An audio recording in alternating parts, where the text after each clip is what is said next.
cette technologie, c'est une plateforme de génération de produits dans le corps humain et ça va au-delà des vaccins. Et donc, ce que je voudrais expliquer aux gens et surtout à tous les biologistes moléculaires, parce que ce que je veux dire, c'est textbook knowledge, ça se trouve dans les bouquins. Ce que je vais expliquer va choquer beaucoup de gens, mais je voudrais que la masse des biologistes moléculaires, qu'ils soient étudiants, qu'ils soient profs, on s'en fout, commencent à comprendre et à parler, parce qu'il y a de gros problèmes avec la plateforme. Et ce qu'on voit comme problème avec les vaccins résulte d'une technologie qui n'est pas maîtrisée. Parce qu'on a 5 problèmes, et je vais parler de ces 5 problèmes en termes clairs. Je vais vous espérer clair. Donc, il y a un problème de dose, il y a un problème de pharmacocinétique, il y a un problème de localisation, il y a un problème de fidélité, donc de qualité du produit, fidélité de la traduction du messager en produit final, et donc un problème de qualité de produit. Et en plus, ça ouvre la porte à une diminution majeure, à une émission d'immunité innée. Cette plateforme est venue 20 ans trop tôt. On n'a pas les outils pour la contrôler in vivo. Et donc, imaginez si votre pénicilline ou si votre aspirine allait un jour dans votre foie, un jour dans votre cœur, un jour dans votre tête. C'est du cirque, ça, c'est pas un médicament. Donc, si on ne sait pas contrôler un produit, on n'a pas le droit d'utiliser chez les gens. Et ça, c'est l'éléphant, en anglais, on dit the elephant in the room, mais c'est vraiment le gros problème. Et je crois que l'industrie est venue 20 ans trop tôt avec une technologie qui n'était pas prête, pas maîtrisée, et on va en payer le prix pendant peut-être 15-20 ans. Cette technologie a un avenir énorme dans des thérapies qu'on appelle precision medicine, mais c'est 20 ans trop tôt. Et je le sais parce que j'y ai participé. C'est pas parce que je ne suis pas payé par l'industrie que j'ai jamais joué avec les jeunes. J'ai fait ça pendant 35 ans de ma vie. Donc, il y a un moment où les séquences ARN, j'en ai dessiné moi-même assez que pour pouvoir en parler.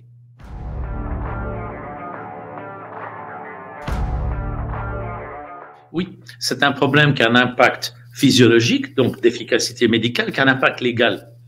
Si un médicament fait 1, 2 ou 10 ou 100 ou 200 avec la même dose qu'on donne à la personne, mais chez la personne, il n'y a pas de posologie.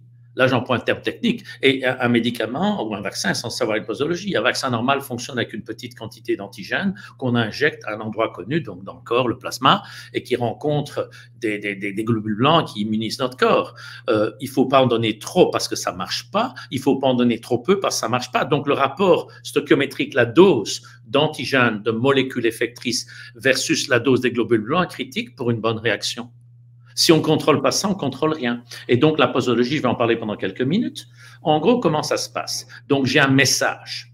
Le message, c'est l'ARN messager. Je le donne à des cellules et les cellules doivent fabriquer l'effecteur final. Le produit, ce n'est pas l'ARN messager.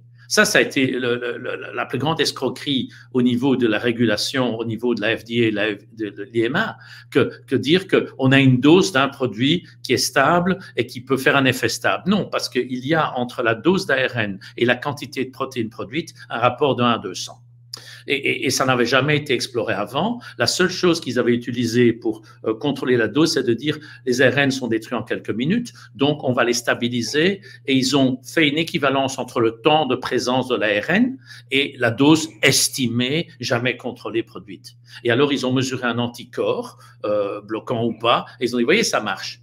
Waouh! Ils font un lien énorme, enfin un saut énorme entre une dose d'ARN et une réponse anticorps. Et donc, vu qu'on a un spectre de réponse, maintenant je vais expliquer ça.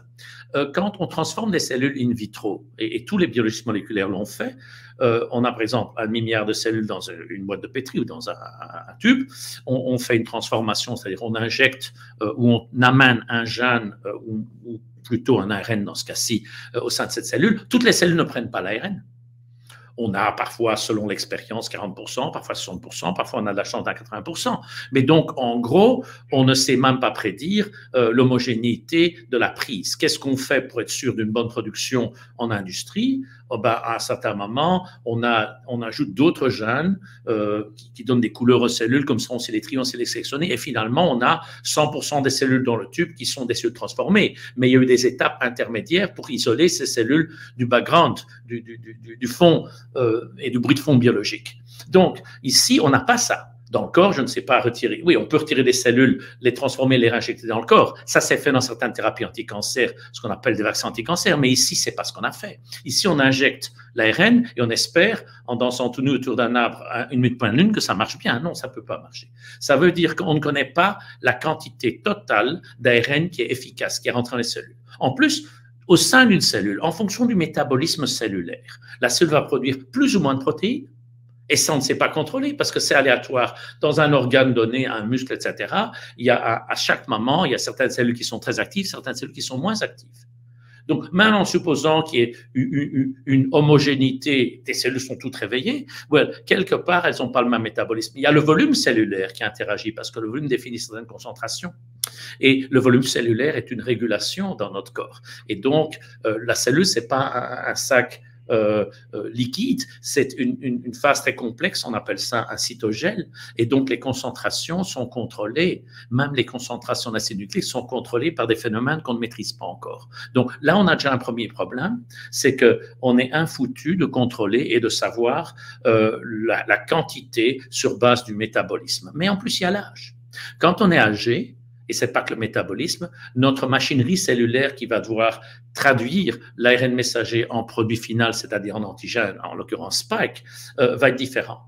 Quelqu'un qui est très jeune et en pleine phase anabolique va en produire plus par unité de masse et de temps que quelqu'un qui a 70 ans, qui est au fond d'un lit grabataire, ou même quelqu'un qui serait en grande forme, mais qui a moins de masse musculaire. Donc là, on a un second problème. En plus, il y a le cycle cellulaire.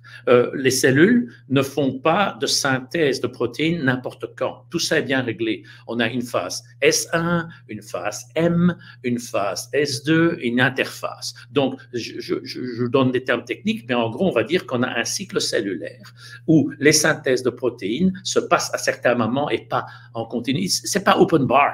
Et ça, les gens le savent. On enseigne aux étudiants depuis maintenant 60 ans. Je crois qu'il y a des millions de biologistes sur Terre et des centaines de milliers en France qui vont dire oui, le type a raison, c'est comme ça que ça se passe. Et donc, si on donne le vaccin à un moment et on ne sait pas prédire ces phases, elles sont propres à chaque personne, ou on est en interphase, il n'y aura pas de production ou très peu. On va dire oui, mais ça vient après. Oui, mais on ne contrôle pas encore une fois. Autre chose, parce qu'il n'y a pas que la phase cellulaire et le volume et le métabolisme, il y a aussi en fait le nombre de cellules qui vont, je l'avais dit au début, qui vont capturer l'ARN messager. Il n'y a rien qui est à 100% vrai et tout dépend un peu de la perfusion sanguine, de l'anatomie. Si j'injecte quelque chose et qu'il y a beaucoup de flush sanguin, ça va partir dans le sang et ça ne va pas rentrer dans les cellules musculaires, ça va aller ailleurs. Ça, c'est un bolus, c'est normal. S'il y a moins de volume sanguin parce que la structure anatomique du muscle est un peu moins perfusée, il y a des gens qui ont différents types de muscles. Nous sommes tous différents anatomiquement. Et donc, ces différences anatomiques jouent aussi un rôle dans le captage de l'ARN messager et le fait qu'il rentre dans la cellule et qu'il doit fonctionner. Donc, on a, et je pourrais continuer à l'infini, mais je ne veux pas le faire, je veux dire, on a au moins 5 ou 6 facteurs qui font qu'on n'a pas de contrôle posologique. C'est quand même choquant. Et alors, ce qui se passe, et ça c'est encore plus choquant, c'est qu'on ne l'a pas mesuré avant. On aurait pu faire des études de calibration avant, on ne les a pas fait. Et quand on vient me dire on n'a pas eu le temps, well, ça fait 20 ans qu'on travaille sur cette technologie, je crois qu'on a eu le temps en 20 ans, c'est pas maintenant qu'il fallait le faire. Mais il y a un autre problème, c'est que les méthodes pour mesurer, et c'est ça mon message clé, les méthodes pour mesurer la production vaccinale de spike n'étaient pas au point au moment où on l'a injecté chez les gens. J'ai regardé la littérature tous les jours à ce propos, enfin toutes les semaines quasiment pendant les 2 premières années de la crise. Et les premiers papiers qui ont posé la question et qui ont eu des technologies, ils ont dû mettre au point des technologies très fines pour mesurer la quantité de spike vaccinal produite de manière fiable dans le corps après injection, ont vu, il y a eu 3 papiers, je crois, il n'y en a pas beaucoup, hein, ont vu que pour une même dose chez des gens différents, et ce sont des petites séries de patients, une série c'était 11, une série était 40, une autre genre vu. Et donc, en gros, on a vu pour une même série une production 0, pour la même injection, pour une autre, pour la même injection chez une autre personne, une production 5, et une production 20, 40 ou 200. Donc, en regardant ces papiers, on a un rapport entre 0 et 200, X de quantité de protéines pour la même dose d'ARN messager avec le même produit. Waouh! Et donc, on n'a pas la technologie. Alors, quand on conduit une voiture, mais qu'on n'a pas mis les freins dedans ou qu'on n'a pas mis le volant, on a un problème. C'est un peu ce que l'industrie nous a forcé à faire et les médias et les décideurs politiques qui n'ont rien compris, qui ne pigent pas ces technologies. Et donc, on a un grand problème là, c'est l'absence de posologie contrôlable. Donc, d'abord, on n'a pas de posologie, et ensuite, on n'a pas les moyens de la contrôler. Qu'est-ce qu'on est en train de faire? Et ça, tout le monde est au courant, et j'aimerais que les gens commencent à parler, parce que moi, je suis un des rares à le dire. Il y a quelques autres aux États-Unis ou en France qui le susurrent ou qui le disent, mais il est temps que les gens se réveillent. Même les étudiants sont au courant de ce que je viens de dire. Donc, je ne comprends pas pourquoi les étudiants de France et de Navarre ne sont pas en train de dire oui, mais c'est vrai que la quantité de protéines produite par un ARN dépend de beaucoup de facteurs. Et alors là, je crois que les gens vont être choqués. Ça veut dire que si j'ai rien de produit, je suis absolument inefficace. Chez des gens, il va avoir juste, il y a des gens chez qui ce vaccin va avoir aucun effet. Il y a des gens chez qui ce vaccin va avoir juste un petit effet correct. Il y a des gens chez qui, parce qu'on produit trop, il va avoir des effets secondaires indésirables. Et il y a des gens qui sont morts parce qu'il y a eu des productions massives et Spike est quand même une toxine. Et donc, c'est jamais bon de produire massivement une toxine dans son organisme. Donc, quelque part, il y a un problème au niveau de l'efficacité et un problème au niveau de la safety, c'est-à-dire la sécurité, ce que vous mentionnez, en effet, des effets indésirables. Et en plus, il y a un problème légal parce que, par définition légale, un produit doit avoir une composition stable et définie et reproductible. Oui, l'ARN, il est stable, il est défini et reproductible, mais ce n'est pas l'ARN le produit. L'ARN est messager du produit, c'est un pré-produit. Et donc, pour moi, ça ne remplit pas les conditions légales pour même soumettre un dossier d'approbation. Ça va plus loin encore. Là, je le dis, des gens peuvent partager mon avis ou non, mais c'est la réalité. Un produit, c'est quelque chose qui doit avoir une dose et un effet reproductible. S'il n'y a pas de dose, elle n'est pas contrôlable, il n'y a pas d'effet reproductible. Pour moi, ce n'est pas un produit. Circuler, il n'y a rien à voir. Ça ne doit même pas venir sur ma table si je suis directeur de la FDA ou de l'EMA. Ça ne doit pas venir. Revenez dans 20 ans quand vous avez contrôlé et que vous pouvez me démontrer que vous êtes fiable, sécure et contrôlable. Tant que vous n'avez pas ça, allez vous faire voir. J'aurais dit comme ça. Enfin, politiquement, dans les notes officielles, on ne parle pas comme ça, mais en gros, ça aurait été mon réflexe. Et les gens qui avaient des doutes ont fermé leur gueule, les étudiants se sont tus, les profs du NIF, c'est encore pire, la plupart savent ce que je dis. En Belgique, j'avais un groupe, on était une quarantaine, et quand j'ai expliqué ça au groupe, parce que tout n'était pas biologie moléculaire, ils étaient tous le plus par terre, ils m'ont dit « Waouh, c'est fantastique, on comprend, tu as raison ». Et quand il fallait mettre mes interviews ou un résumé de ça en ligne, ils ont tous refusé, en disant « On ne va pas attaquer le vaccin, on va passer pour des anti-vax ». Des profs du NIF qui me donnaient raison et qui ne voulaient pas en parler. Donc, vous voyez, il y a d'autres problèmes qui se sont greffés sur ces concepts simples. Et alors, je vais finir sur la dose par ça, parce qu'il y a quand même quelque chose qui m'a fait sourire et qui m'irrite en même temps. Quand Pfizer et Moderna sont venus en disant, pour les enfants, on va faire un tiers de la dose, un sixième de la dose en fonction du poids, sur base de ce que je viens de vous dire, mais c'est de la couille. Vu que ça ne change rien au niveau de la production. Vous voyez, donc en plus, on a été loin dans la confusion mentale. Quand on soumet une agrégation pour un produit, un dossier DMA, on doit avoir la posologie, on fait des études pour ça, on doit avoir ce qu'on appelle la pharmacocinétique et aussi le target validation. On a un tas de critères. Et un des critères, c'est le mode d'action. Donc, si je donne un antibiotique, je dois dire, voilà, la molécule de pénicilline, elle fait ça sur la bactérie. OK, voilà, je le prouve. Et donc, des produits ont parfois plusieurs actions, mais si je veux une accréditation pour une action D précise, un produit peut avoir plusieurs usages, mais l'AMM est donné pour un usage précis ou pour 2 usages précis ou pour 10 usages précis, parce qu'il y a des molécules qui sont très riches dans leurs actions en fonction de la dose et de l'enrobage, ce qu'on appelle la galénique. Donc, en gros, il y a toute une série de règles qui n'ont pas été respectées non plus, parce que où va Spike? Bon, le problème est que si on injecte l'ARN messager, à moins qu'on puisse le cibler sur un type cellulaire précis, on ne contrôle pas. Comme, je vais prendre un exemple très simple, c'est le vaccin contre le mélanome, un vaccin anti-cancer. Où on a des bons effets. Donc, je ne veux pas être la personne qui est anti-progrès. Au contraire, je contribue au progrès. Je suis loin d'être anti-vax. Je suis un très bon biologiste moléculaire et j'ai fait la physique en plus, donc je comprends l'aspect physico-chimique de ces choses. Mais je crois que quand on a fait les vaccins anti-cancer, on prend des globules blancs, on prend ce qu'on appelle des cellules immunocompétentes qui vont faire la présentation de l'antigène. C'est un mot compliqué que j'emploie, mais en gros, tous les globules blancs ne sont pas équivalents. Il y a un subset de globules blancs, ce qu'on appelle des cellules dendritiques, dont c'est la fonction physiologique normale de choper des antigènes dans notre sang ou quoi qu'il se passe, de les couper en morceaux, de mettre les petites parties pertinentes, ce qu'on appelle les épitopes, à leur surface, avec des signaux autour pour dire aux lymphocytes, et voilà la cible, il faut que vous attaquiez cela.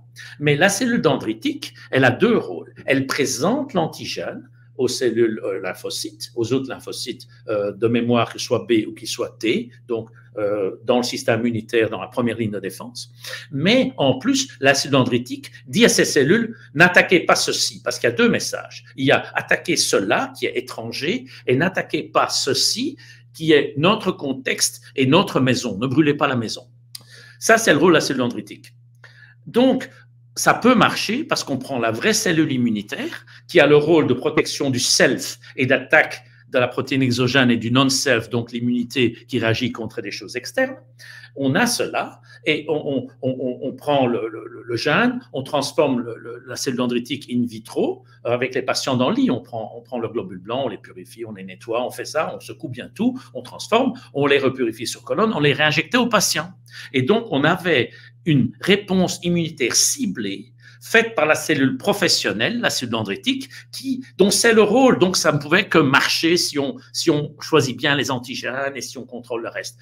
Au début, ça a été dur, mais finalement, on a eu des premiers succès depuis une dizaine d'années. Il y a un vrai avenir dans cette technologie, mais on ne fait pas une injection et on attend que ça se passe. Donc, en gros, une deuxième manière de faire un ciblage in vivo, c'est que, par exemple, on sait que les cellules dendritiques sont principalement localisées dans les ganglions. Vous savez, nos ganglions lymphatiques, chaque ganglion, c'est un nid à cellules dendritiques parce qu'il y a de la magie immunitaire qui se passe là-dedans.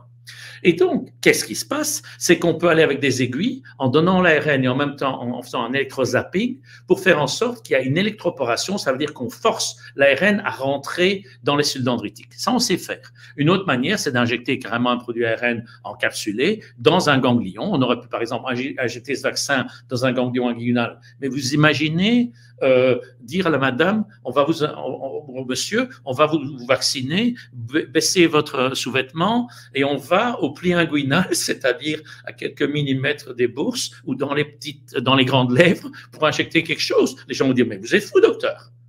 Et je ne parle pas de l'aspect, la modestie, comme on dit en anglais, de se faire injecter quelque chose dans une région génitale. Non, ça fait mal. Et donc, voilà, on n'a pas fait ça parce que ce n'est pas faisable opérationnellement. Donc, on injecte dans le muscle, on injecte dans le bras ou ailleurs, dans la fesse, et on espère que ça marche. Je vous ai dit, tous les muscles ne vont pas prendre. Donc, au départ, dans l'injection, il y a déjà beaucoup d'ARN encapsulé. Et même si on utilise l'ARN non mis dans le liposome, mais l'ARN d'une autre compagnie qui avait fait un vecteur viral, un adénovirus, une partie importante de cet ARN encapsulé va dans la circulation sanguine en fonction du flux sanguin musculaire et va un peu partout.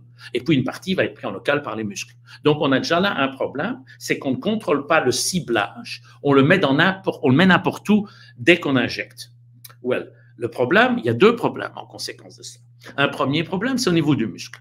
J'ai expliqué ce que c'est une cellule dendritique. Le muscle n'a pas d'immunocompétence. Le muscle, s'il présente un antigène comme Spike à sa membrane, et le lymphocyte, si l'antigène est présent en grande quantité, va le reconnaître, va dire, OK, je dois attaquer ça, mais va aussi reconnaître les protéines du muscle, va dire, je vais attaquer le muscle, tout ça, c'est des ennemis. On a donc des maladies auto-immunitaires. Vous savez, les myocardites, le cœur, c'est un muscle. Les utérites, une partie des problèmes, il y a d'autres problèmes avec la sphère génito-urinaire des femmes, mais une partie des problèmes, c'est que l'utérus est un muscle, donc une partie de l'inflammation liée à l'auto-immunité. Il y a de l'auto-immunité dans les tendons, les fascias musculaires, les muscles striés, donc on a des maladies telles que le lupus, on a des artérites, dans les artères, il y a des muscles. On a comme effet secondaire beaucoup de choses qui se passent au niveau comment on appelle ça, les joints en français, les articulations et les tendons. Tout ça, c'est lié à des phénomènes d'auto-immunité qui ont été déclenchés par le fait qu'on a utilisé le muscle comme présentoir au système immunitaire, mais on a oublié que le muscle, il dit, il faut attaquer ça, mais il ne dit pas, protégez-moi. Comme la cellule dendritique, qui a deux rôles, je le répète, et les biologistes le savent, les étudiants de deuxième année en immuno le savent. Le rôle de la cellule dendritique, c'est de donner un antigène externe pour que le système immunitaire s'immunise tout en protégeant le self, c'est-à-dire donner le contexte interne de ma propre intégrité physique. Le muscle ne peut pas faire ça. Donc ça, c'est un premier problème et ça donne les auto-immunités. Un deuxième problème, c'est que je vous ai dit qu'une partie importante de l'ARN encapsulé ou l'ARN dans le vecteur va ailleurs parce qu'il y a une perfusion sanguine dans le muscle. Et on peut avoir ce problème partout, en fonction de la dose, en fonction de la perfusion, de l'anatomie de la personne. Ça peut se trouver dans le foie, dans les reins, la vésicule, ailleurs. Ça passe même la barrière hémato-encéphalique, certains des liposomes encapsulés. Donc ça peut même aller dans le cerveau. En gros, ce problème de biodistribution, il est multifactoriel. Le muscle est un mauvais présenteur d'antigènes qui donne des effets secondaires, et le fait qu'on trouve de la protéine partout dans le corps, et on le savait parce qu'on avait fait des expériences sur animaux, des rats, ça se retrouvait partout déjà. Donc, il y a là un gros problème qui est à la fois un problème scientifique, un problème médical et encore une fois un problème légal. On le savait, c'est un problème ça. Scientifique, on ne peut pas prendre un muscle, il ne faut pas prendre des vessies pour des lanternes, ni un muscle pour une cellule dendritique, ça ne peut pas marcher. Ça ne peut pas marcher. Alors les gens disent, oui, mais ça se passe quand même dans la vie. Non, ça ne peut pas marcher. Ça, c'est textbook knowledge. On n'a pas besoin d'entendre un papier scientifique dans Nature, dans Science ou dans Cell, des grands journaux, pour savoir que ça ne peut pas marcher. Un muscle n'est pas une cellule dendritique. Get real. Guys, you crazies. Ils ont menti aux décideurs, ils ont menti aux régulateurs, et les gens de la régulation dans les agences régulatoires, ce sont des gens bien, mais souvent, c'est des gens qui n'ont pas fait du labo eux-mêmes, ou c'est des gens qui ont trop de travail, donc ils ne font pas attention à ce genre de choses. Donc, c'est passé comme une lettre à la poste, alors que là-dessus, ça aurait dû être arrêté aussi, parce que ça ne pouvait pas marcher. Voilà. Et donc, on a des problèmes auto-immunitaires, des problèmes, on retrouve le spike un peu partout. Avec une kyrielle d'effets secondaires qui sont liés à la présence de l'organe. Si spike, par hasard, l'anatomie des gens, leur flot sanguin, ils ont fait du jogging après l'injection ou pas, ils dispersent plus. Si quelqu'un restait dans sa chaise, ça va plutôt rester dans le système veineux principal, et donc ça va être principalement le foie et les poumons. Si quelqu'un a fait beaucoup d'exercices, ça va être dans les muscles, ça va être dans les reins, ça va être ailleurs. Il faut savoir, les gens ne le savent pas, c'est qu'il y avait une centaine ou 115 produits basés sur des ARN dans le cadre de la precision medicine qui étaient bloqués depuis 12 ans, aussi bien à l'FDA qu'à l'FDA qu'à l'EMA, parce qu'on avait toutes ces questions que je pose maintenant. La seule chose qu'ils ont entendue, c'est qu'ils ont entendu une crise, une opportunité. Parce que Moderna, en 2017, dit on n'aura jamais de produit sans doute sur le marché certifié en AMM, et en 2018, tout s'ouvre, et en 2019, ils ont déjà le vaccin. Et en 2020, ils font des milliards. Il faudra m'expliquer quel est le saut quantique génial qui a résolu 20 ans de problèmes en 6 mois. Ouais, ouais. Moi, je pose que des questions. Je sais que beaucoup de gens n'aiment pas ce que je dis parce que je crache dans la soupe. Je ne crache pas dans la soupe. Moi, je suis médecin au départ. Et je ne peux pas admettre que des gens sachent qu'un produit ne va pas marcher ou va tuer ou va avoir des effets secondaires imprévisibles et qu'on l'ait certifié. Surtout après avoir bloqué des vrais traitements, des prises en charge rapides qui auraient pu être efficaces. Donc voilà.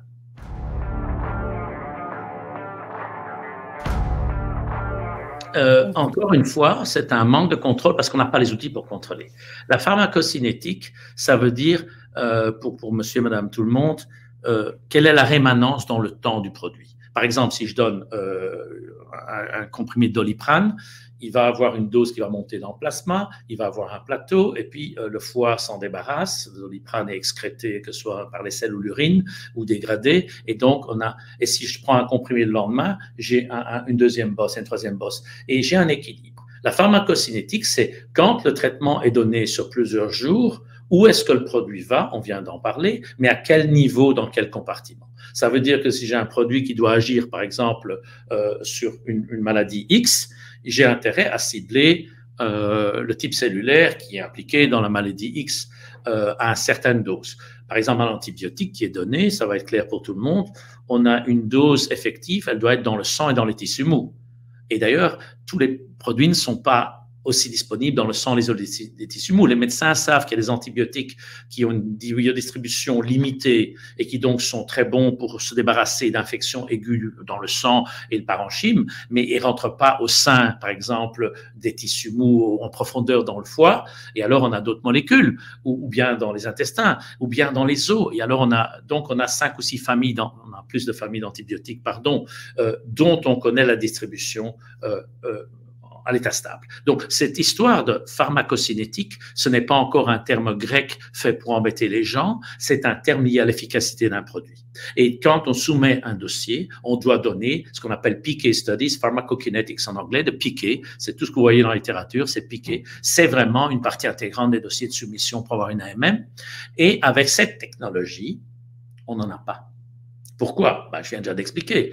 Vous ne savez pas où vous injecter. Selon la perfusion, ça va un peu partout. Et en plus, le décours temporel. Donc, les ARN sont instables.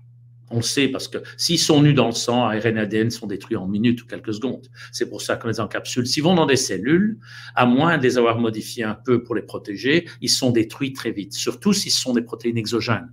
Le système reconnaît que c'est pas de nous, donc il s'en débarrasse encore plus vite. Donc, on a stabilisé l'ARN avec une série de trucs. On met en tête, c'est comme si on changeait la locomotive et on met un capping en 3', en 5'. Donc, en fait, on emballe l'ARN dans des séquences on les flanque, donc ça veut dire qu'on met une tête différente d'une queue différente. Il y a même les gens, les biologistes savent poly-A, polyadenylate tail. Donc ça, c'est des choses pour stabiliser l'ARN. On connaît tout ça depuis 10-20 ans. Comment garder un ARN à 5 minutes, 10 minutes ou 3 minutes dans le corps. Bon, c'est possible ça. Le problème, c'est qu'on n'a pas les outils pour le vérifier dans le corps parce que si j'ai des enzymes qui marchent plus que d'autres et qui coupent la queue de l'ARN très vite, l'ARN va rester 1 minute ou 5 minutes, il ne va pas rester des heures et chez d'autres, il va rester 10 heures. Et donc, ce qu'on voit quand on a essayé les patients, et là, il y a très peu de papier, c'est qu'il y a des patients qui, malheureusement, ont des effets secondaires. On voit après 2 ans, et pas des polyinjectés qui auraient eu des rappels, même après une injection ou 2 injections, on voit après des années des ARN encore présents, alors qu'il devrait disparaître dans quelques jours. Donc, si on voulait vraiment immuniser, on aurait dû donner un produit qui fait son pic de production, qui est reconnu par le système immunitaire. Du coup, il y a quelque chose qui se passe, il y a une cascade qui conduit à des anticorps, une réponse anticorps et une réponse cellulaire, parce que les anticorps sont que la moitié du système immunitaire. Il y a surtout, à la première seconde, le système immunitaire réagit déjà. Les gens qui disent qu'il faut attendre 3 semaines pour un effet sont des menteurs. L'immunité des anticorps, produire des anticorps va prendre 15 jours, 3 semaines. Mais dans la première journée, jour 1 d'une injection, il y a déjà une réponse immunitaire au niveau des cellules. Et alors, l'immunité innée, on en reparlera en fin d'interview, c'est dans les premières minutes de l'injection que ça se passe. Donc, en gros, c'est aussi une tarte à la crème ici. Attendre 15 jours, 3 semaines avant de déclarer quelqu'un de vacciné, c'est une fraude. C'est une fraude scientifique, c'est une fraude médicale et c'est un déni de ce qu'on sait depuis 50 ans dans le système immunitaire. Parce qu'à la première seconde, il y a déjà des choses qui se mettent en place. Au premier jour, il y a déjà des cellules qui ont commencé à réagir, à changer des choses à l'intérieur pour qu'elles puissent créer ces anticorps ou les rappeler si leur entretien avait déjà été vu. Donc, en gros, moi, je me bats aussi, mais c'est en parallèle depuis 2 ans, quand je vois les données de tous les gouvernements qui disent on considère comme vaccinés les gens qui n'ont pas reçu de vaccin les 15 jours précédents ou les 21 jours précédents, c'est une faute parce que ça permet, s'il y a de la casse vaccinale, de dire c'est des non-vaccinés. Donc, ça augmente ça augmente, c'est une fraude. Comprenez bien ce que je dis, hein, c'est pas rien. On a fait passer des vaccinés pour des non-vaccinés. Et ça s'est passé partout en même temps parce que c'est une recommandation OMS. Et donc, la casse des 3 premières semaines de vaccin est mise sur le dos des non-vaccinés. Et donc, ça diminue la casse vaccinale. Et on sait maintenant qu'il y a eu des pics de mortalité post-vaccin non négligeables. Et ça, les gens n'en parlent pas et la presse fait absente sur tous les temps, tous les modes. Mais ça reste une grande fraude. Donc, ces problèmes de pharmacocinétique sont importants et ont plusieurs effets. Le fait de pouvoir cacher, mais aussi le fait que ça traîne dans le corps trop longtemps et ça n'a rien à y faire. Et alors, je ne vais pas en parler durant cette interview, mais on parle récemment de ARN auto-amplifiant. Les ARN auto-amplifiants, c'est the next revolution. Ils disent, oh, ça va être encore mieux que les ARN. Les ARN, c'est déjà pas bien. Ça va être encore pire. Pourquoi? Parce que l'auto-amplification, c'est l'ARN qui s'auto-reproduit, qui peut rester dans le temps. Mais comme on n'a pas les outils pour contrôler ce timing, encore une fois, on ne saura pas savoir ce qu'on fait. Pardon, j'ai un appel que je dois arrêter. Mes excuses. Donc, en gros, voilà, la pharmacocinétique n'est pas définie. Les papiers existent, principalement au départ des gens qui ont des effets secondaires chroniques. Et c'est encore une fois dû au fait qu'on n'a aucune méthode pour la définir. Oui, on peut mesurer l'ARN à des temps réguliers, mais ce n'est pas facile de le faire dans une campagne de vaccination.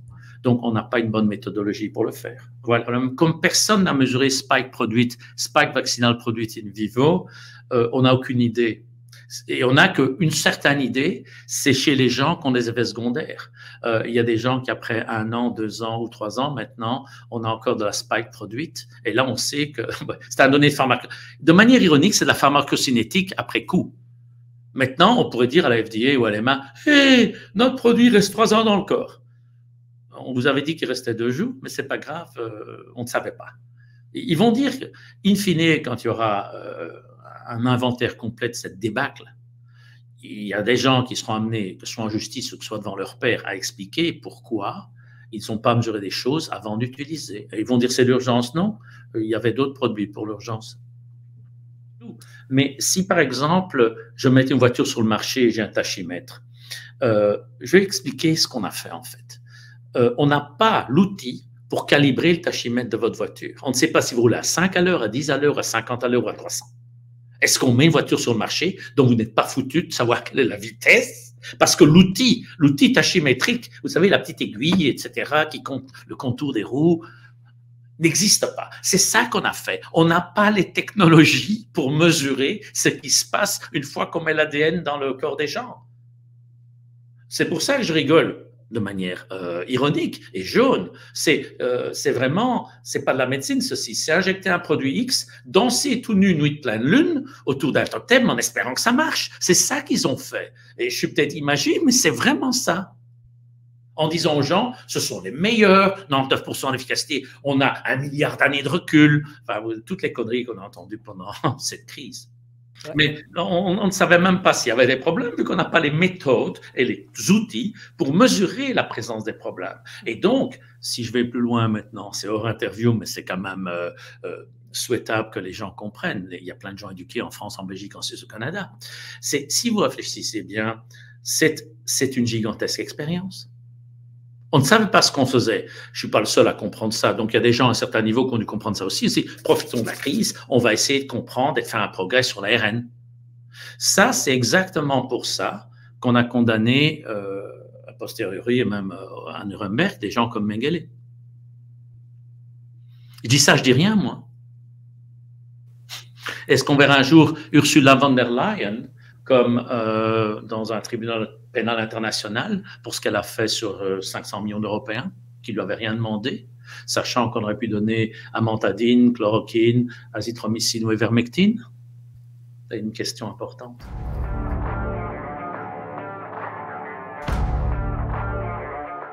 On a un message qui doit être traduit dans une protéine. Ça se passe très bien, le code génétique est universel. Donc, ça veut dire qu'on peut prendre un message d'une bactérie et le faire produire par une levure. C'est ce qu'on fait pour de l'insuline, par exemple, humaine. On peut même prendre un gène humain et mettre dans une Single Cell Production Facility. Donc, ça veut dire qu'on peut produire un produit X au départ d'un gène Y dans une cellule Z. Donc, mais le code génétique a des patois. Ça veut dire que les langues génétiques, des petits détails de pattern dans les séquences, dans le choix des bases, est propre au règne. Les virus ont des patois différents des bactéries, qui ont des patois différents des plantes, qui ont des patois différents des mammifères. Et dans les espèces, le patois de l'homme est un peu différent de celui de la vache au niveau des sucres, etc. Donc, on a des variations fines. Et tout ça est textbook knowledge, OK? Qu'on ne vienne pas me dire que j'invente n'importe quoi, que je dois prouver ce que je dis par des papiers. Il y a des milliers de pages dans des textbooks qui expliquent tout ça en détail bien mieux que moi je peux le faire. Okay. Donc, comme ces textbook knowledge et ces patois font qu'il y a des différences et ces différences ont un impact dans la traduction. Donc, j'ai un message que je dois traduire en un effecteur qui est spike en l'occurrence. Et c'est vrai pour tous les ARN. Ce que j'explique ici pour les vaccins est vrai pour tous les ARN qui seront utilisés dans les prochains 30 ans pour la precision medicine. S'ils sont basés sur des virus, du moins. Sinon, c'est un autre débat. Donc, sur les virus, ont ce qu'on appelle les séquences polycistroniques. Ça veut dire quoi? C'est un mot barbare qui veut dire que le virus, comme il est petit, il a un génome assez petit et il met beaucoup d'informations dans la même séquence. Un ARN viral, il peut encoder entre 3 et 6 protéines dans la même séquence. Pourquoi? Si je lis un message au départ de la position initiale, comme le code génétique, c'est des paires de ces 3 bases. Les 3 premières bases me donnent un acide aminé, les 3 suivantes me donnent un autre acide aminé, les 3 suivantes me donnent un troisième acide aminé. Ça, c'est le processus de traduction entre la langue de l'ARN et de l'ADN et la langue des protéines qui contiennent 20 acides aminés. Chez l'espèce humaine, il y en a plus chez les plantes, mais chez nous, les animaux, on en a 20. Et donc, ce processus de traduction, chez le virus, il y a un problème qui n'est pas un problème, c'est-à-dire que je peux glisser une position, et alors j'ai maintenant, au lieu d'avoir 1, 2, 3, 4, 5, 6, 7, 8, 9, qui sont les codes correspondants des acides aminés, j'ai 2, 3, 4, 5, 6, 7, donc j'ai un shift, un glissage dans la séquence, et ce glissement me donne une nouvelle séquence protéique qui est fonctionnelle. C'est magnifique. Quand on a découvert ça, personne n'y a cru, c'était il y a plus de 20 ans. Waouh, on peut encoder plus d'un message au sein du même texte. Les cryptographes militaires aimeraient avoir ça, ce serait bien. Mais bon, on ne le fait pas. La nature a été plus maligne que nous. Le virus peut faire ça et il a un système de régulation très fine quand il contrôle sa reproduction au sein de nos cellules via une infection normale. Ça s'appelle le système GAG-POL. J-A-G, GAG, POL, P-O-L. Tous les biologistes moléculaires qui s'occupent de virologie savent que ce système existe. Et ils savent qu'il vient du génome du virus. L'humain ne fait qu'être contrôlé par le génome viral lors d'une infection. Et ça permet de choisir la frame, ce qu'on appelle la position de départ dans une séquence d'ARN viral. Et ça permet aussi d'encoder différentes proportions de protéines. Ça veut dire que si j'ai besoin d'une spike ou de 10 spikes versus une autre protéine, appelons-la la protéine K, et il faut un rapport 10-1 entre spike et K, le système GAG-POL règle ça. Ici, on donne l'ARN viral, un peu modifié, mais on n'a pas le système de contrôle du frame shift. OK, on va dire, on a une position claire d'initialisation. Ça, les étudiants en biologie vont dire, oui, on sait contrôler ça. Oui, mais on ne sait pas contrôler les glissements qui peuvent se passer.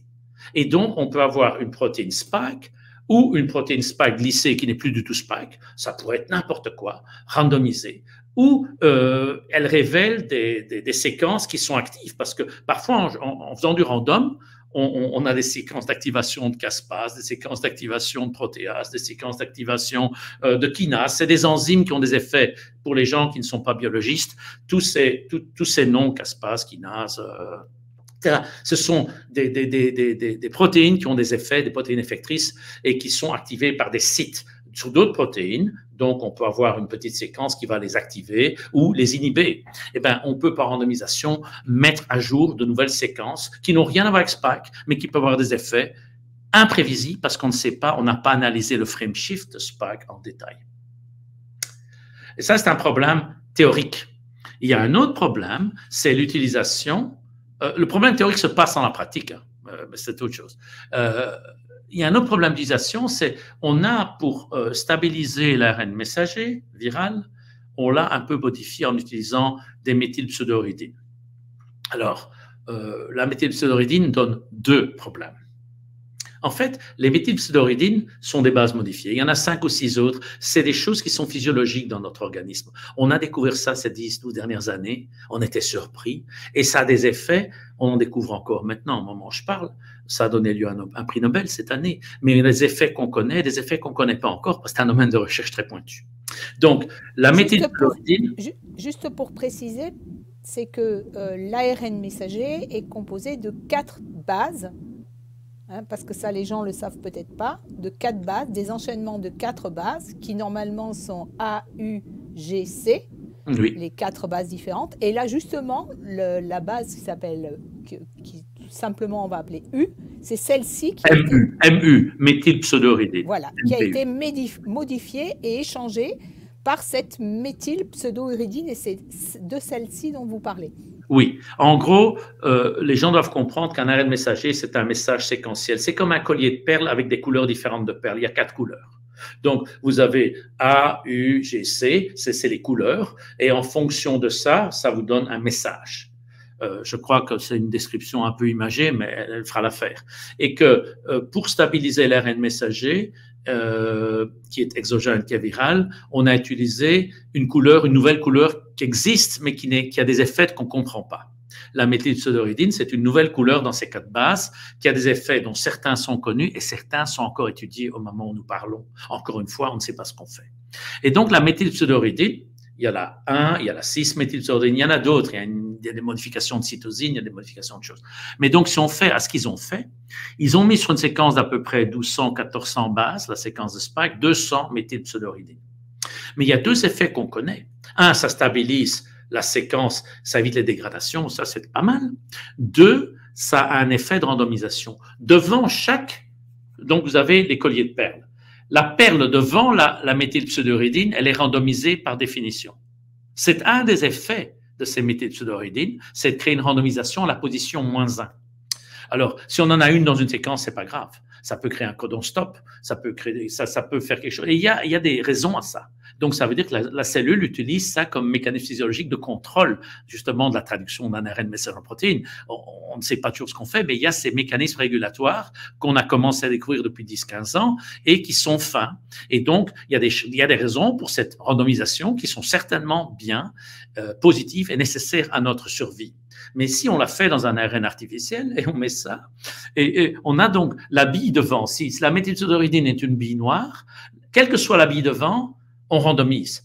S'il y a des billes jaunes, rouges ou vertes et que dans la séquence, ça doit être toujours un vert à cette position-là, on peut mettre un jaune ou un rouge.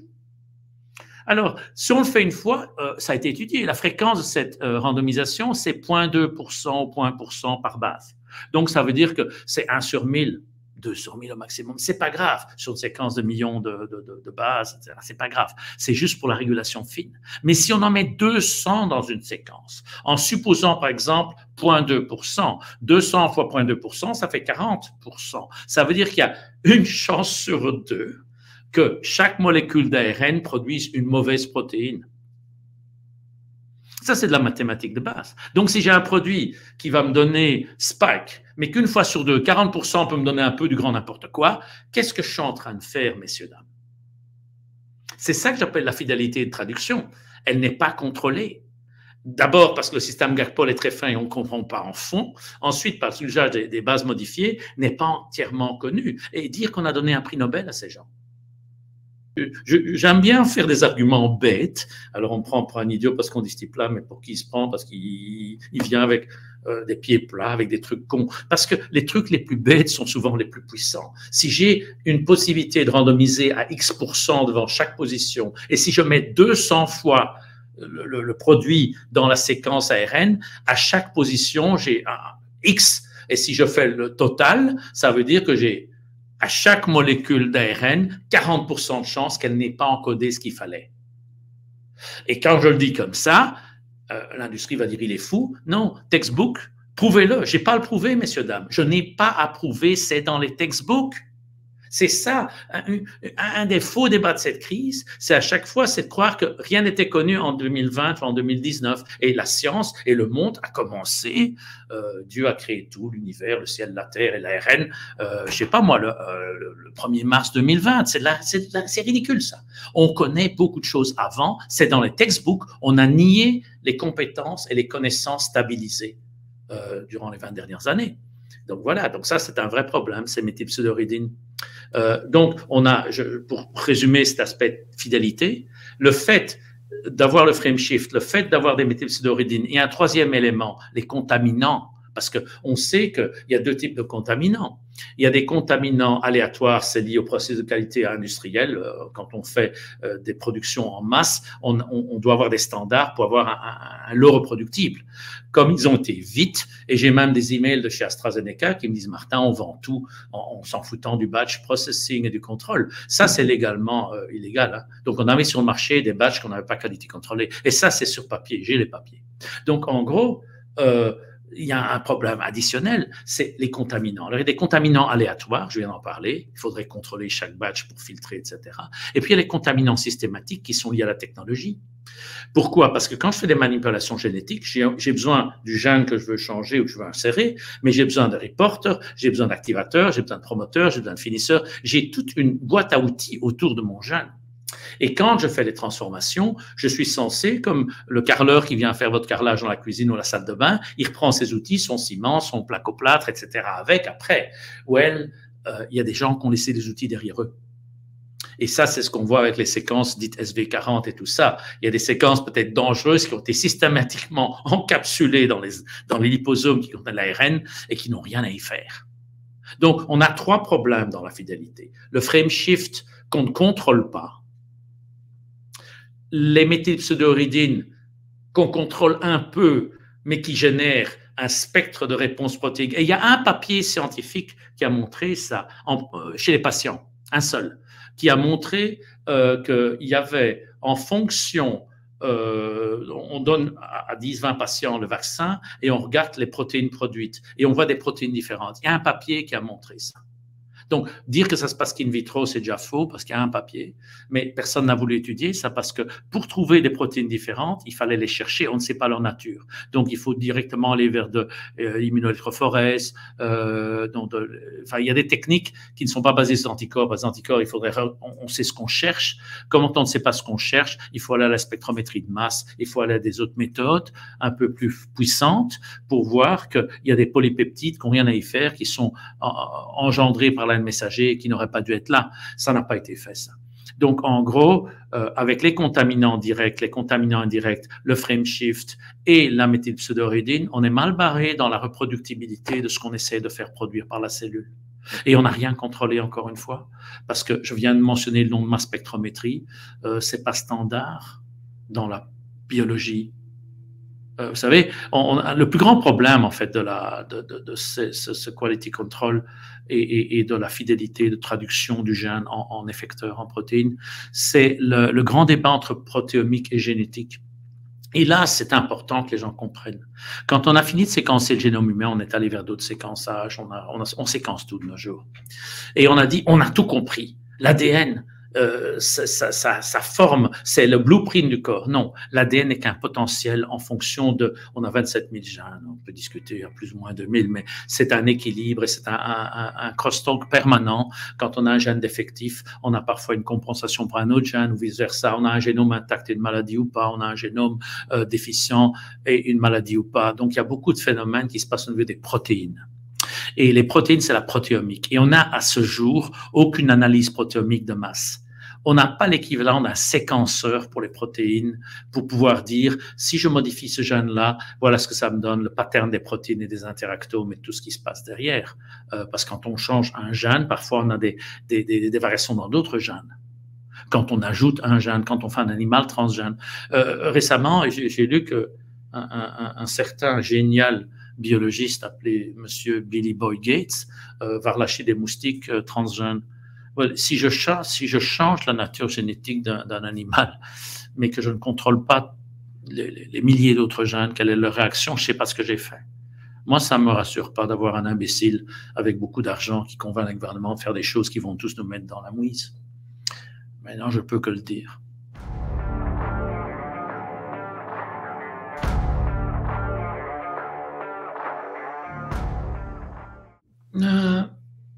Comment le dire de manière simple? En début de vaccination, en Israël, premier mois, on a vu des gens qui étaient vaccinés ou qui avaient fait une maladie infantile avec le virus de la varicelle et qui rattrapaient ce qu'on appelle un zona. Ça peut se passer, mais c'est assez phénoménal. Il y avait 1,8% ou 1,5% à l'époque en Israël de tous les vaccinés qui étaient. Ils ont commencé à vacciner les gens un peu plus âgés, mais ils avaient aussi des vaccinés entre 50 et 60 ans dans les premiers groupes. Donc, ils ont été en gros de 50 à 85 ans très vite, le premier 4-6 semaines en Israël. Je rappelle que Netanyahou a offert la population israélienne, comme il l'a même dit, il ne se cache même plus, ils disent « We will be the test case of Pfizer ». Voilà. Donc, en gros, on a ces zonas. Et le zona, pour un médecin clinicien, chez un patient, c'est un zona, mais c'est un patient qui avait déjà fait la varicelle, ou chez quelqu'un qui est vacciné contre la varicelle, c'est une réactivation virale avec un dip immunitaire. Donc, si vous rattrapez un zona, et ça se passe, les cliniciens, les internistes savent ça, je n'invente rien, je n'ai pas à le prouver, c'est dans tous les textbooks de médecine, encore une fois. Si vous avez un zona, ça peut signaler, dans un certain contexte, que votre système immunitaire laisse échapper un virus qu'il contrôlait jusque-là, virus qui était présent dans la terminaison nerveuse, comme la varicelle fait le reste à vie. Et donc, le système immunitaire qui contrôlait ce virus, soudainement est débordé et le réactif, le laisse se réactiver. C'est pas le système immunitaire qui réactive, c'est le virus qui profite. Le flic est parti, le chat parti, les souris dansent. Youp, on peut réinfecter le neurone et ça fait les fameux zonas et les douleurs. Et cette histoire, on voit les lignes hein, parce que ça suit les trajets nerveux, le zona. Quand on voit ça, moi je lis ces papiers et je dis 1,5%. Je commence à regarder très vite. Dans les 3 ou 4 premiers mois, on voit les zonas dans une douzaine de pays. Même à l'armée américaine, les gens qui reprochent des zonas, mais comment je fais un zona? J'ai 45 ans, je suis vacciné contre la varicelle, ou j'ai fait la varicelle étant petit. Donc, je me dis, OK, en gros, après 6 à 8 mois, on voit que ça tourne entre 2 et 3%. 2 à 3% des vaccinés font un zona. Et puis, pour moi, c'est clair, ce zona dure 2 à 3 mois. Il est plus long que le zona normal. Donc, je me dis, c'est le clinicien ou l'ex-clinicien en moi, il y a un dip immunitaire, il y a une dépression immunitaire temporaire, il faut être prudent. Et qu'est-ce qu'on voit dans la foulée après 6 mois? C'est des cancers qui reflampent, c'est des infections chroniques, c'est des infections en répétition, c'est des infections parasitaires, les toxoplasmoses oculaires qui sont rares, qui sont fréquentes post-vaccin, etc. Donc, on se dit, c'est comme les patients SIDA. Donc, cette zone, pendant 2 ou 3 mois, où il y a un dip immunitaire, font que l'injecté est un oiseau pour le chat. Les gens qui ne sont pas de ma génération, moi j'ai été diplômé au milieu des années SIDA, donc 87-88, ça veut dire qu'on est en plein avec des patients qui étaient en immunodéficience acquise à cause d'un virus qui venait d'être découvert au début des années 80, enfin plutôt 82-83 par Montagnier, Sherman et Barré-Sinoussi. Gallo aux États-Unis s'était planté de virus, donc il y a eu un grand débat à ce moment-là. Mais on a soigné les patients pour leurs infections intercurrentes. Parce qu'un patient avec le virus HIV n'attrapait pas toujours le sida très vite. Certains allaient très vite, ça dépendait du nombre de virus. Certains allaient lentement. Certains, après 3 ans, étaient encore presque en forme. Mais dès qu'ils passaient ce qu'on appelle l'AIDS-related syndrome, la ARC, donc le AIDS, là, ils commençaient à s'infecter.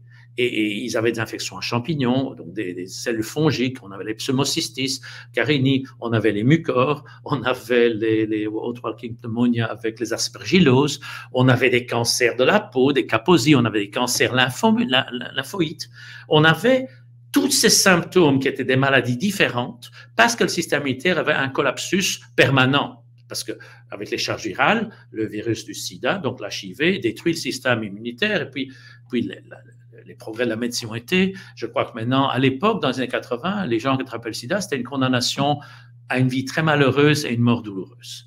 Après moins de 10 ans, on avait les mono, bi et puis trithérapies, et je crois que je ne suis pas le mieux placé pour en parler, mais il y a beaucoup de gens qui ont été très actifs, il y a eu SIDAction et plein de choses, qui font qu'on a eu, finalement, on a réussi à faire du sida une maladie chronique. Bon, on avait encore vu. Et maintenant, depuis une dizaine d'années, on a vu les premières rémissions. Donc, nous avons vaincu le sida. Le virus s'est adapté à nous, on s'est adapté au virus, mais aussi la pharmacologie, parce qu'il n'y a pas que du mauvais en pharmacie. On a réussi à comprendre assez les mécanismes d'évasion de ce virus pour faire en sorte qu'on peut maintenant dire que le sida est loin d'être une condamnation à mort. Mais cette première phase de sida, elle est inconnue pour les jeunes, les millennials, ceux qui n'ont pas vécu les années 80. Et donc, beaucoup de médecins ont oublié. Et qu'est-ce qu'on voit avec le vaccin? Moi qui suis malheureusement d'un certain âge, pas canonique, mais d'un certain âge, je me souviens de ça. Et quand je vois qu'il y a des zonages chez 2 à 3% des gens qui reçoivent le vaccin, et la fréquence est la même à chaque dose, parce que c'est un effet de l'injection elle-même, de l'ARN. Et quand je vois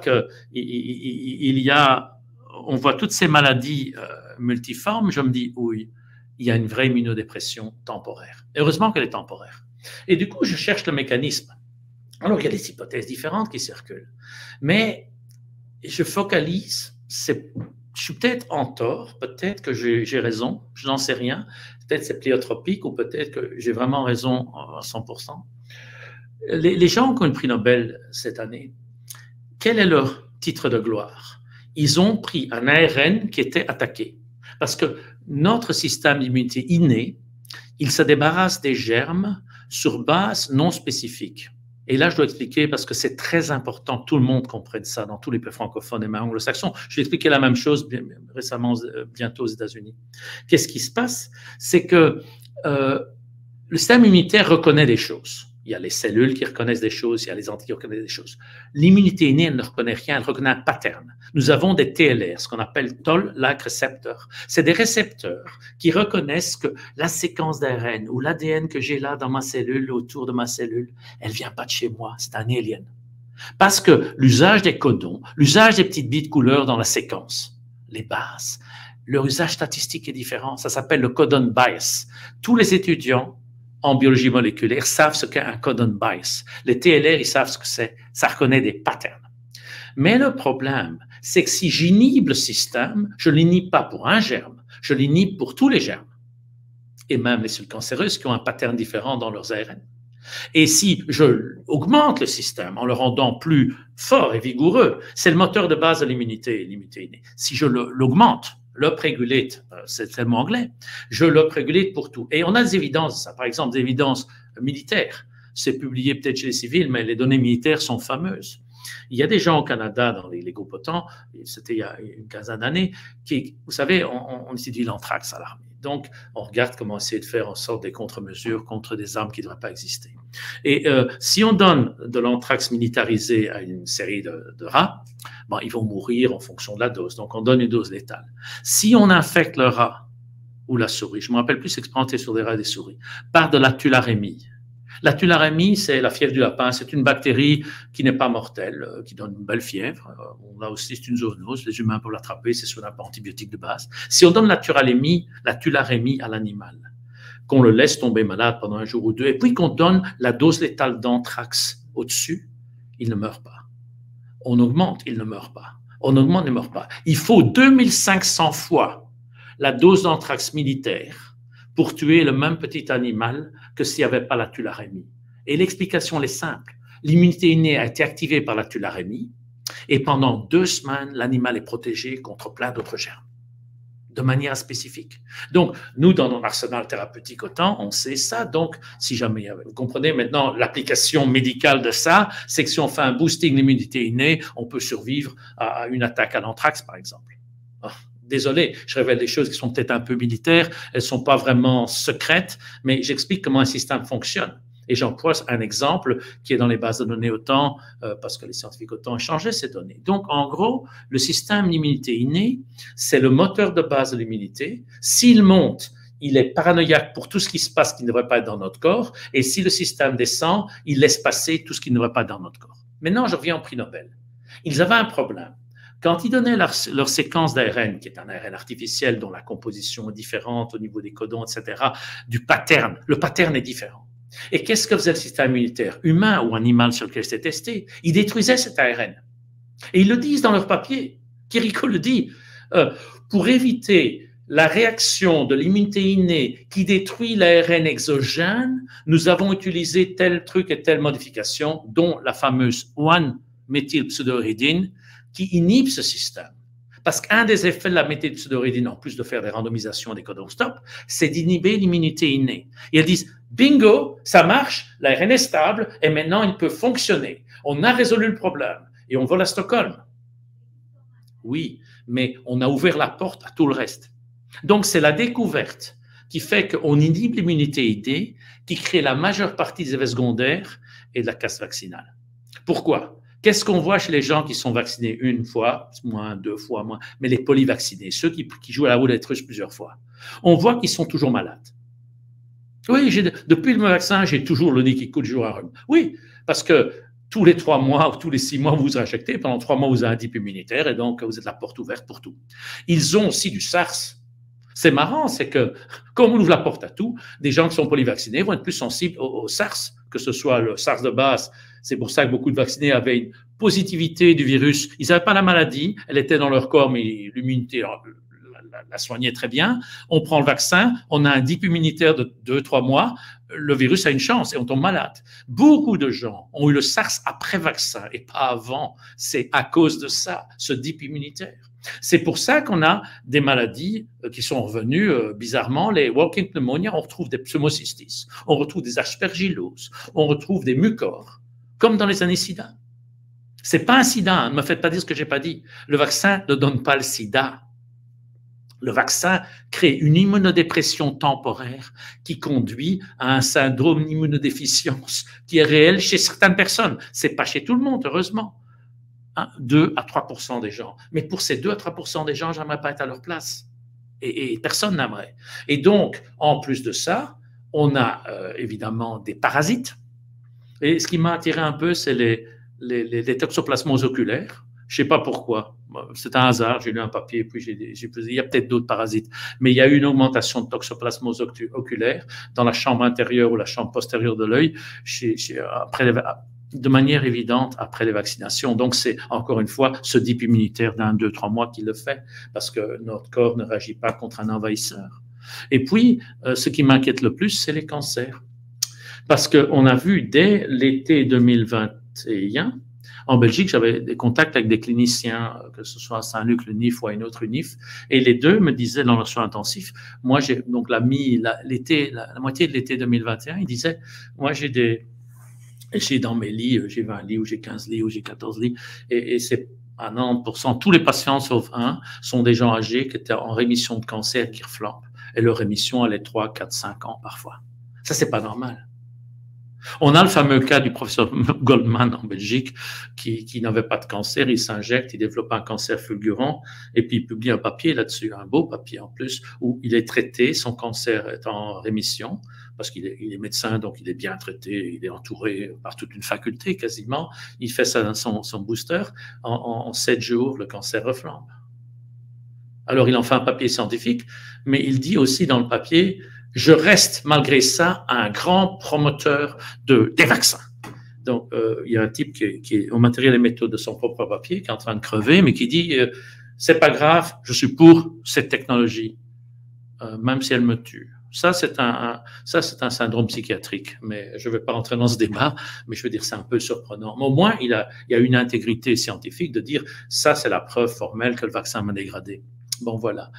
Comme tout vient des blancs et noirs, on peut être très méchant et se souvenir qu'on est scientifique.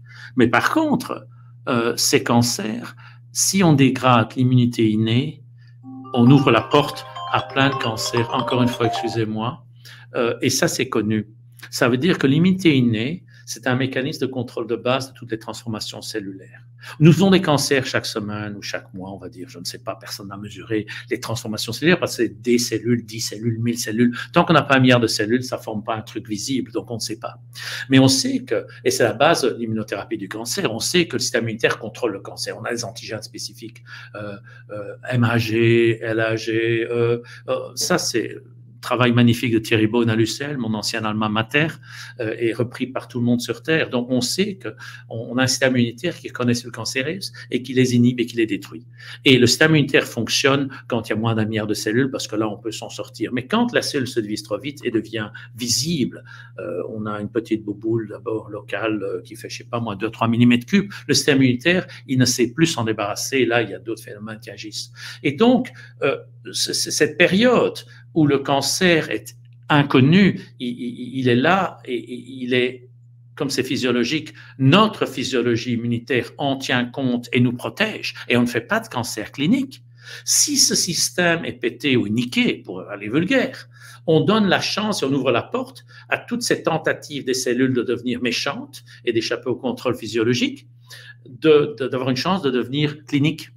Et c'est ça le turbocancer, c'est le fait qu'au début on ne voit rien, et puis tout d'un coup, on voit quelque chose, comme une courbe de pH, c'est une courbe sigmoïde. Mais si on enlève le pied de la sigmoïde, c'est l'action du système immunitaire inné qui inhibe ces cancers, ou ces pré-cancers, ou ces dysplasies cellulaires. N'ayons pas peur de jouer sur les mots ici, on va dire ces abnormalités. Si ce pied est inhibé, on passe directement dans la phase exponentielle. Et là, ça va plus vite. Parce qu'on n'avait jamais vu des cancers qui arrivaient, oui, c'était très rare, des cancers qui, entre le premier symptôme de diagnostic, avec ou sans facteur de risque, mettaient 1 an à vous tuer. C'est extrêmement rare, extrêmement rare. Ça existe, c'est publié, mais c'est des case reports. Ici, maintenant, on les voit à l'appel. Et ça, c'est un problème.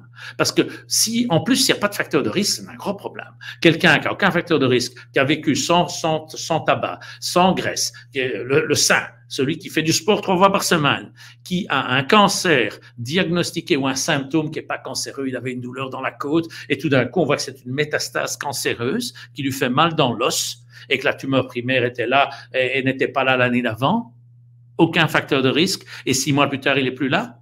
On a le droit d'appeler ça turbocancer, parce que ça ne s'est jamais vu avant. C'est nouveau, ça vient de sortir. Et c'est lié certainement, mais il faut en faire la preuve formelle, mais avec tout ce que je suis en train de vous dire, il est logique et la question légitime de dire, mais wait a minute, si j'inhibe l'immunité innée pour donner une chance à un ARN exogène d'exister et de faire un pseudoproduit qui de toute façon ne vaut rien, j'ouvre la porte à d'autres choses. J'ouvre la porte aux infections, j'ouvre la porte aux parasites, j'ouvre la porte au cancer.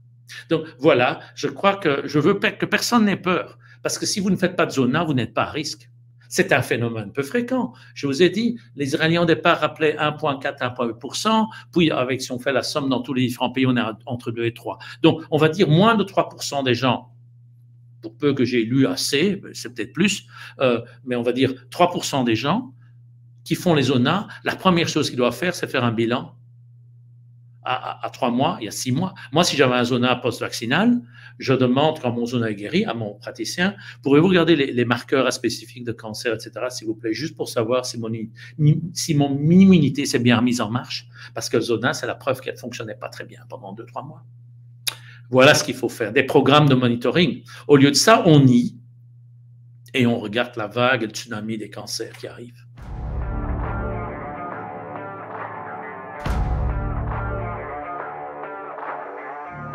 Moi, ce qui me choque, c'est l'absence des méthodes de contrôle. Qu'on ne sache pas tout, je suis chercheur, je suis le premier à dire, voilà ce que je sais mesurer, et ça, je ne sais pas mesurer. Et si on vient à l'FDA, à l'EMA, avec un esprit candide, en disant, écoutez, on est dans une crise, voilà ce qu'on peut faire et voilà ce qu'on ne sait pas faire. Donc, le régulateur peut prendre sa responsabilité et dire, écoutez, on est vraiment dans une mise intégrale, on sait qu'on n'a pas les données de pharmacocinétique, donc on va vous laisser venir sur le marché dans le cadre d'une procédure en urgence, parce que ça existe. C'est pas ce que Van der Leyen a fait. Ça, c'est un autre problème qui est un peu à interview, mais que je voudrais aussi présenter ce jour parce que j'ai l'occasion. Quand on veut amener quelque chose en urgence sur le marché, il y a 2 procédures qui existent au niveau de l'Union européenne et il y en a aussi 2 procédures analogues aux États-Unis. Il y a ce qu'on appelle EMA, Emergency Medical Authorization, et il y a ce qu'on appelle CMA, Conditional Medical Authorization. En cas d'urgence, le monde s'écroule. Il est normal de pouvoir dire, on ne sait pas ça à faire, mais on n'a rien d'autre, on le fait. Mais il y a des conditions à ça. S'il y a autre chose, on ne le fait pas, ou on le laisse en parallèle. Si on voit que c'est de la casse, on arrête. Et une fois que la crise est finie, même si ça a marché, la personne, la firme qui a aidé le gouvernement, n'a pas d'autorisation de rester sur le marché. Ça, c'est défini par des textes légaux au niveau de l'EMA. Je peux prouver tout ça dans le cas d'une autre interview. Donc, l'Emergency Medical Market Authorization, c'est une procédure qui existe, qui dit « aidez-moi ». La firme dit « voilà ce que je peux faire pour vous, je vous aide ». Et puis, quand la crise est finie, c'est comme un incendie. L'incendie est éteint, les pompiers rentrent à la maison et on n'en parle plus parce que peut-être qu'on a un nouveau truc maintenant. Ça, c'était faisable et ça aurait été honnête. La Conditional Market Authorization, qui a été soi-disant donnée, c'est vous venez, il ne faut pas qu'il y ait d'autres produits, vous gardez la responsabilité légale des effets et en échange, vous avez le droit de rester sur le marché après la crise. C'est ça la différence entre emergency and conditional. C'est le droit de pouvoir rester sur le marché après la crise. Mais ce droit est payé cher. La firme qui donne le produit garde la responsabilité médico-légale et civile intégrale de son produit. Qu'est-ce qu'a fait Ursula von der Leyen? Elle a fait une 3e voie qui n'existe dans aucun texte légal ou régulatoire. Ça n'existe pas, vous pouvez le contrôler. Elle a fait les conditions d'une CMA, vous donnez le produit, vous restez sur le marché après. Au tarif de l'EMA, l'emergency, vous n'avez pas de responsabilité. Parce que si je suis le pompier qui vient éteindre un incendie de votre maison et que j'enfonce la porte à coups de hache et que je casse et que l'eau détruit votre salon, il est évident que j'ai sauvé votre maison et il est évident que vous n'avez pas à me poursuivre en justice pour bris, vous voyez, la porte que vous devriez remplacer, etc. Il y a des assurances pour ça, mais vous comprenez, il est évident que vous n'attaquez pas le pompier qui vous sauve la vie ou qui sauve vos biens. Ça, c'est les EMA, l'Emergency Market Authorization. Et donc, après, je rentre chez moi. Mais la conditional, c'est je peux rester. Et si je peux rester, je dois avoir la responsabilité. Ça, c'est la loi. Ça, c'est les règles fondamentales de l'European Medical donc Market Authority, donc l'EMA. Et je suis désolé de faire une confusion entre EMA, Market Authorization, et EMA, l'institution. C'est pas ma faute si les lettres sont les mêmes. Mais voilà. Et cette voie hybride, cette troisième voie, est tout à fait illégale et dans aucun texte régulatoire. Ça, c'est un problème précisément pour la Commission européenne et j'ose espérer un jour que ça va venir sur la table parce qu'il y aura des explications à fournir. En plus de tout le reste avec les ARN, il y a eu un vol et un dol au niveau des ordres donnés, s'ils ont été donnés, ou au niveau de l'application des règles. Vous allez comprendre. D'un côté, je le dis moi-même et je dis le temps ne joue pas pour eux, le temps joue pour des gens comme nous qui avons refusé d'oublier la science consolidée par des dizaines d'années. Le consensus scientifique est une blague. Il n'y a jamais de consensus. Parce que si on avait un consensus scientifique, on tue le progrès. Donc, il faut toujours poser la question. La science n'est pas une démocratie. Un type ou une femme peut avoir raison contre toute la planète. Ça, c'est la démarche scientifique. Par contre, au lieu du consensus, on a la répétition d'expériences, le raffinement des modèles, éventuellement des dizaines de papiers, des dizaines d'années, qui disent ça, c'est à peu près vrai. Jusqu'à ce qu'on comprenne mieux, ça, c'est ce qu'on croit. Ça, c'est pas le consensus. C'est ce qu'on appelle les connaissances consolidées qu'on transmet aux étudiants en donnant cours. C'est les syllabus, c'est le textbook, c'est les sommes de ce qu'on connaît qui peuvent être mis en doute avec la prochaine découverte, hein, parce qu'on peut jeter des bouquins entiers à la poubelle dès qu'on a un nouveau cadre de raisonnement. Donc, ça, c'est ce qui se passe normalement. Et pour le moment, on a un verrouillage total et le temps ne joue pas pour les gens qui ont verrouillé tout à des fins qui ne sont peut-être pas celles de la santé. Le problème, c'est que ça a une casse. Et comme je dis aux gens, le temps joue en faveur des gens honnêtes et des gens transparents et contre des affairistes, prévaricateurs et des menteurs et des mauvais scientifiques. Le temps joue contre eux, contre les vaccins. Mais malheureusement, le prix à payer, c'est des morts et c'est des effets secondaires. Donc, en gros, quand je dis la crise vaccinale ne fait que commencer, je sais très bien ce que je dis, mais j'espère qu'elle va durer le plus court possible pour limiter la casse. Et un des problèmes auxquels on est confronté à convaincre les gens, monsieur et madame tout le monde, c'est que souvent, il y a des vaccinés qui n'ont rien. Parce qu'il y a des gens qui ont la bonne dose, il y a des gens qui n'ont pas d'effets secondaires. Parce que je dis les effets secondaires, l'effet secondaire, par exemple, sur les cancers et les immunodépressions, c'est 3% des gens. L'effet secondaire sur les AVC et les thromboses, c'est peut-être 7 à 8%. OK.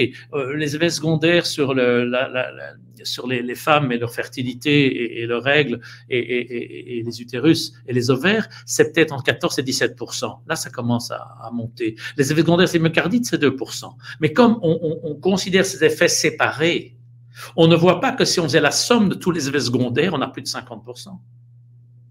Quelqu'un peut avoir une myocardite, une femme peut avoir une myocardite sans avoir un problème utérin. Une femme peut avoir un problème utérin sans avoir une myocardite, une femme peut avoir les deux. Même chose pour un gosse, il peut avoir plus d'un effet secondaire ou d'un truc. Donc, en gros, comme on a une disparité statistique de tous ces effets secondaires et qu'on les classifie dans des petites boîtes différentes, on ne fait pas le lien. Un des trucs que je voulais à un début de cette interview, c'est d'expliquer aux gens de manière simple, j'espère avoir réussi plus ou moins, on verra bien ce que ça donnera, qu'il y a des liens entre tout ça.